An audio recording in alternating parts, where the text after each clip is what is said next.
Lagi-lagi, jagat media dikejutkan dengan tersebarnya sebuah perkara serius yang membuat instansi pemerintahan negara harus disorot tajam. Ya, ribuan masyarakat yang menjadi korban penipuan koperasi kini beramai-ramai menyuarakan kekecewaan terhadap penanganan kasus yang diduga penuh dengan kejanggalan.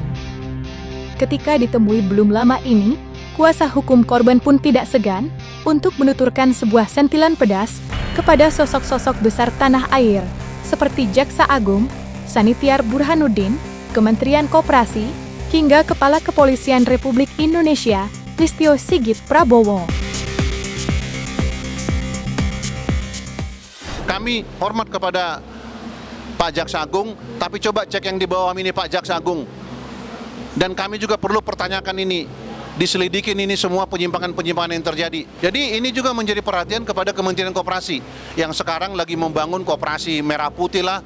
Ya, itu bukan merah putih, koperasi hitam namanya kalau seperti ini korbannya nanti jadinya. Pesan kami kepada Jaksa Agung yang terakhir, tolong diperbaikin institusi Bapak, bahwasanya di bawah ini Bapak tegas, di atas, di bawah ini nggak tahu seperti apa kerjanya. Kami harapkan pemerintah ini sangat aware lah kepada masyarakat yang di bawah ini.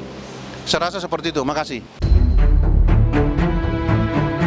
Kekecewaan yang dirasakan para korban bahkan sampai mendorong mereka untuk menempuh langkah cukup serius. Ya, dengan menggandeng advokat Herwanto Nurmansyah yang dikenal luas dengan suara lantangnya tiap kali membela ketidakadilan, para korban belum lama telah melayangkan gugatan perbuatan melawan hukum terhadap Jaksa Agung Republik Indonesia, Pengadilan Tinggi Jawa Barat, Kejari Bogor, dan Perkumpulan P3SB, dan tak kalah menariknya, mereka juga menyertakan nama Kapolri Listio Sigit sebagai turut tergugat. Lantas, seperti apa isi gugatan tersebut, serta apa pula yang membuat pihak korban menyertakan petinggi-petinggi negeri dalam gugatannya? Jadi ini hari ini kita mengajukan gugatan PMH ya, perbuatan melawan hukum. Yang pertama itu kepada Jaksa Agung Republik Indonesia, yang kedua itu kepada Pengadilan Tinggi Jawa Barat, yang ketiga itu kepada Kejari Bogor, yang keempat itu adalah kepada Perkumpulan P3SB. Turut tergugatnya kita gugat adalah Kapolri. Dasarnya kita adalah gugatan PMH. Kenapa kita gugat Jaksa Agung? Kita gugat Jaksa Agung maupun Pengadilan Kejaksaan Tinggi Jawa Barat, karena dari Kejari Bogor itu menunjuk P3SB itu adalah sesuai petunjuk. Anehnya, kenapa kita lakukan itu? Mereka itu menunjuk itu bukan ada serah terima ataupun berita acara, hanya memberikan seperti yang di pasar. Di pasar pun saya rasa, kalau menurut kami ini Kejaksaan Negeri Bogor ini gagal paham memahamin putusan daripada kasasi, karena jelas kok di situ. Putusan situ jelas. Restitusi diberikan kepada koordinator yang terverifikasi dalam berkas perkara. Artinya, koordinator itu adalah pemilik LP. Kalau mereka bisa memahami ini nggak akan seperti ini. Ini kan mengadu domba. Kalau kita bilang tidak bisa paham di situ, itu nggak mungkin. Mereka sudah jaksa. Ini kasus perdata loh. Bagaimana kalau ngambil tindakan dalam kasus perdata? Salah paham membaca putusan. Dengan menunjuknya P3SB ini tidak masuk dalam koordinator laporan polisi. Sekarang mereka membuat perkumpulan, mengakuisisi, mengaku-ngaku, mengawakili semua korban. Saya tanya semua yang ada di sini, pernah nggak kalian memberikan surat kuasa kepada P3SB? Tidak pernah. Ini pengakuan dia mengklaim. Kenapa turut tergugat kita ajukan itu kepada Kapolri? Jelas kok di putusan. Barang sitaan itu bangunan ada 47, kendaraan itu ada 17, uang ada 112 ya, 112 juta. Sekarang yang di tangan kejaksaan itu hanya uang 112 juta, kendaraan 17 itu satu pun tidak ada. Bahkan objek sitaan itu pun hanya 4 dipegang. Pertanyaannya, kenapa jaksa menerima perkara ini P21 kalau memang bukti yang dicantumkan oleh dari Mabes Polri tidak disita semua? Ada apa sebenarnya ini? Wajar dong masyarakat berprasangka buruk terhadap penanganan perkara ini, karena perkara ini kasusnya adalah 8,6 triliun sesuai dengan putusan PKPU-nya. Walaupun sebenarnya dari laporan koperasi ini 2019, mereka hanya menghimpun 2,7 laporan ke koperasi.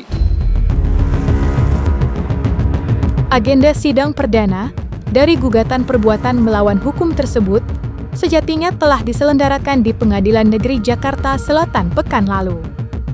Namun, betapa dalam kekecewaan mereka usai menyaksikan ketidakhadiran institusi negeri dalam sidang perdana. Padahal, yang mereka inginkan hanyalah satu, yakni kesempatan untuk duduk bersama dan mencari jalan keluar. Selanjutnya, persidangan akan kembali digelar pada tanggal 10 November 2025 mendatang. Hari ini, sidang pertama, pemeriksaan legalitas, kami sangat sayangkan institusi negara, dipanggil institusi negara dalam hal ini Pengadilan Negeri Jakarta Selatan, tidak hadir. Informasi tadi jurusita oleh majelis hakim mengatakan semua undangan sampai diterima. Kenapa tidak hadir? Ya, kenapa tidak hadir? Ini institusi negara loh. Ya, kenapa tidak hadir? Hadir dong, duduk sama-sama. Sebenarnya permintaan kita sederhana, duduk sama-sama. Ketiga paguyuban ini didudukan sama-sama, selesai perkara ini, tidak perlu panjang-panjang. Kenapa? Tidak berkah kalau ngantem ataupun ngambil uang yang bukan jadi haknya. Karena apa? Korban ini juga banyak yang sudah meninggal, ya, banyak yang sudah menjual rumahnya untuk menutupin ini semua. Kami harapkan persidangan ini ditunda tanggal 10 November. Kami harapkan Kejaksaan Agung, Kejati Jawa Barat, Kejari Bogor, dan Kapolri, kami harapkan itu datang untuk memenuhi undangan. Mari menghargai institusi negara, menghargai proses persidangan. Kalau pejabat negara tidak menghargai proses persidangan, siapa lagi? Jadi jangan salahkan masyarakat kalau masyarakat itu apatis terhadap pemerintahan sekarang. Contohnya seperti sekarang ini. Menurut saya begini, ya, tolong hadapi gugatan kita minggu depan kalau bisa hadir, biar terang menderang. Sebenarnya dari pihak Mabes Polri itu berapa jumlahnya, terus yang diserahkan berapa, kenapa ditunjuk, biar apa? Biar kita juga pengen tahu nih, ya, pengen tahu yang sebenarnya terjadi itu apa. Berkaca tentang persoalan yang ada, kasus yang menimpa para korban sejatinya memiliki kemiripan dengan kasus dugaan mega korupsi. Dan bila ditarik ke belakang, perkara ini sebenarnya sudah terjadi sejak tahun 2020 silam. Tepatnya, kalau proses penundaan kewajiban pembayaran utang atau PKPU diajukan. Namun, amarah para penggugat kembali berkobar usai adanya pemberian restitusi yang dianggap tidak sesuai hukum. Pasalnya, restitusi diberikan kepada pihak yang mengatur sebagai koordinator para korban, padahal surat kuasa saja ia tak punya. Lantas, seperti apakah penjelasan Surya Panjaitan dan Herwanto Nurmansyah terkait pokok permasalahan ini? Ini awalnya tahun 2020. Ya, awalnya tahun 2020 ketika ini diajukan proses PKPU. Ya, proses PKPU diajukan seperti itu. Jadi sebenarnya koperasinya ini beralamat di Jalan Pajajaran 1 Bogor. Ya. Kasus ini sebenarnya sudah lama. Hanya kita gulirkan kembali kemari karena kemarin pemberian restitusi yang menurut kami itu tidak sesuai dengan hukum yang berlaku di negara kita, baik pun undang-undang kejaksaan. Ya. Satu, diberikan kepada orang yang mengaku-ngaku ataupun yang mengakuisisi anggota di bawahnya semua. Bahkan apa? Bahkan mengaku-ngaku LP, semua yang ada LP-nya itu di bawahnya. Kan aneh. Dia siapa? Kita nggak pernah berikan surat kuasa. Terlebih dari orang yang mengaku ini, dulu itu ada klien saya.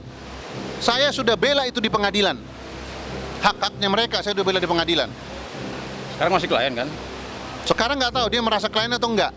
Tapi bagi saya sih nggak penting itu.